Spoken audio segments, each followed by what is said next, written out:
როგორ უნდა გაგრძელდეს წინააღმდეგობა ამ საკითხზე ვრცელი მოსაზრება წარმოადგინა ყოფილმა სახალხო დამცველმა, რომელიც ფიქრობს, რომ ახლა ნომერ პირველი ამოცანა უნდა იყოს არჩევნებისთვის მზადება, როცა არ უნდა ჩანიშნოს ქართულმა ოცნებამ ეს არჩევნები, საზოგადოება უნდა იყოს მზად ამ არჩევნებისთვის, ასეთი არის ყოფილი სახალხო დამცველის პოზიცია და ის ფიქრობს, რომ პირველ რიგში უნდა შედგეს წინააღმდეგობაში მყოფი ადამიანების ერთობა და მათ უნდა უპასუხონ საზოგადოების დაკვეთას, რაც გულისხმობს ერთიან სიას მისი შეფასებით, ასევე ის ფიქრობს, რომ უნდა შედგეს ბაზა, ერთიანი ბაზა სანდო დამკვირვებლების და უნდა მოხდეს მათი გადამზადება.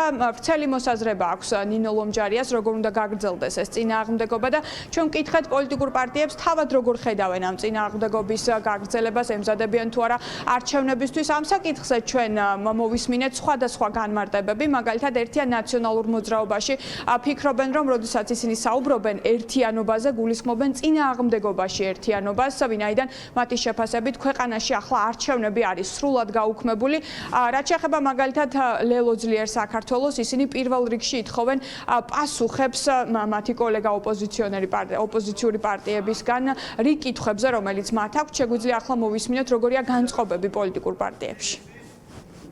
მივიჩნევ, რომ ძალიან მნიშვნელოვანია ყველა იმ კითხვაზე კაფეო პასუხების მოსმენას დაგროვდა მათ შორის ხაზი მინდა გავუსვა სამწუხაროდ ამ ბოლო 3 თვის განმავლობაში. ჩემთვის პირადად ძალიან მნიშვნელოვანია მოვისმენ კაფეო პასუხები მთელ რიგ კითხვებზე, ვიდრე შემეძლება რეალურად რაიმე ტიპის თანამშრომლობაზე და საუბარზე ფიქრი. მთელი რიგი პოლიტიკური სუბიექტები უნდა ჩამოყალიბდნენ საერთოდ რა სურთ.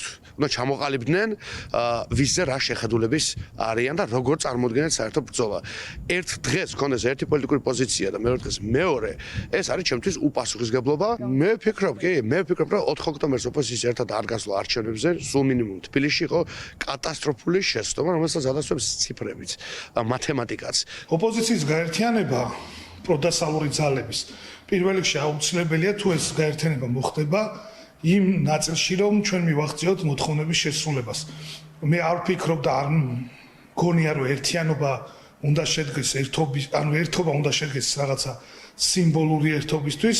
მნიშვნელოვანია ერთობა იყოს ისეთი, რომელიც გამოასხივებს ძალას. მე არ ვიცი როგორი კონფიგურაციით, მაგრამ ის რომ რესურსი უნდა გამოიძებნოს პროდასალურ დემოკრატიულ ძალებში, ამის აუცილებლობას ვხედავ. არის თუ არა ეს რესურსი, რა თქმა უნდა, ეს რესურსი იქნება მას შემდეგ, რაც ნება გაჩნდება. როცა საუბრობთ ჩვენ ერთიანობაზე გულისხმობა ის, რომ უბრალოდ წინააღმდეგობაში უნდა ვიყოთ ერთიანები, არა მხოლოდ პარტიები, არამედ ყველა ის ადამიანი, ვინც ივანიშვილის წინააღმდეგ ბრძოლაშია ჩართული, იმიტომ რომ აღარ არსებობს ოპოზიციური, ასე ვთქვათ, პარტიული სტრუქტურები, ესეთი კლასიკური გაგებით, აღარ არსებობს პარტიული პროცესი, საარჩევნო პროცესი კლასიკური გაგებით, იმისთვის უნდა ვიბრძოლოთ ყველამ ერთად, რომ ეს პროცესი დაბრუნდეს, რომ არჩევნებიც დაბრუნდეს, თორემ მანამდე ხა ის რაც არ არსებობს, იმისთვის ვერ მოიმზადები. არჩევნები ფიზიკურად არ არსებობს ამ ქვეყანაში, ამიტომაც ერთიანობით უნდა მივაქციოთ იმას, რომ პარტიული პოლიტიკური პროცესი დავაბრუნოთ.